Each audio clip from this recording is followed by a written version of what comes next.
Dear learners, today I'm going to give you a short lecture with some tips on IELTS speaking, that what we should do on the exam day. You know, if you are registered yourself, then when the exam approaches, you will be notified by British Council or IDB Australia in Bangladesh that when your speaking test will be taken place. So they will also inform me about the venue, or if you know the venue before, then it's good. But if you don't know the venue, you need to make sure that you know where is your venue, and please reach there in time.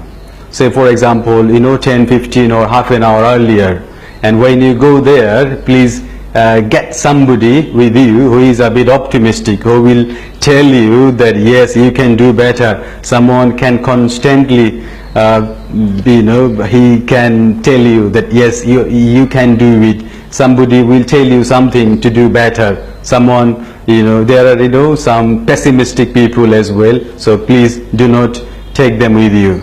All right? And also, when you get there, maybe there would be some people, somebody who are part of British Council or IDB Australia. They might tell you when to enter. So when you enter, just tell, may I come in? You don't have to be too like, do you mind if I come in, or do you mind if I came in? No, just, may I come in? Be very simple. And you went inside, the examiner will tell you to be seated. You take your seat, and do not put your hands like, on the table. Okay, just keep your hands on your lap. All right, and whenever needed, you can use your body languages as well. But please do not keep your hands on the table first of all. And when you start the conversation, have eye contact with the examiner. I have some negative experience when I sat for IELTS exam first time.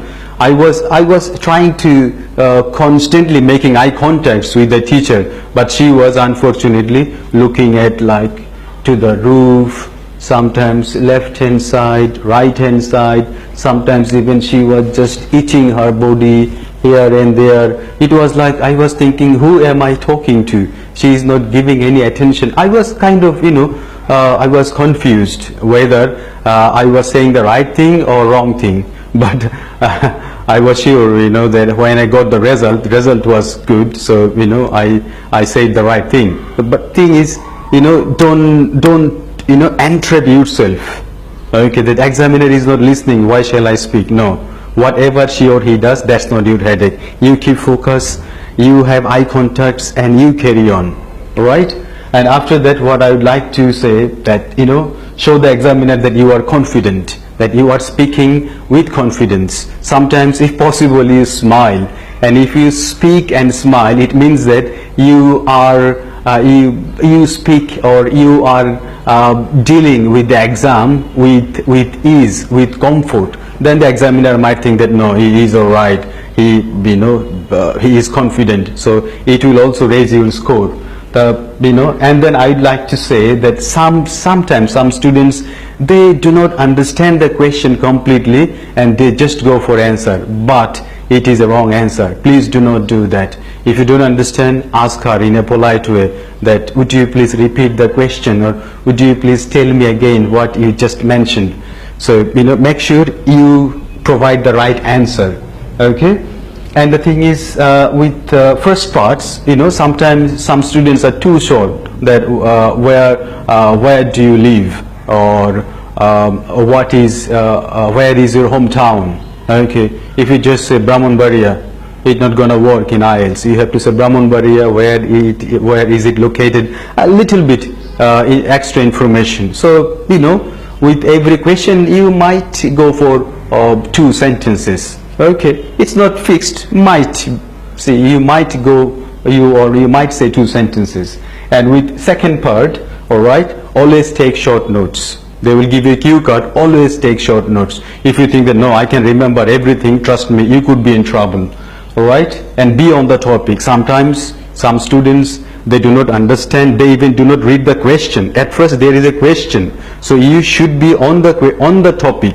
And if you just say a lot of things and you are not on the topic, you are not gonna get good mark on IELTS. And on third part, you should be free. You should discuss. You should feel free. Sometimes you need to compare. You need to contrast. On the one hand, on the other hand, and you also use some phrasal verbs, idiomatic expression, and you need to show yourself, what you have. If you know 2-3 synonyms, try to use them as well. And if you do those, because third part allows you to speak, to prove yourself, and please do that. Okay? And if you do all those things, hopefully you will get a good mark. Thank you.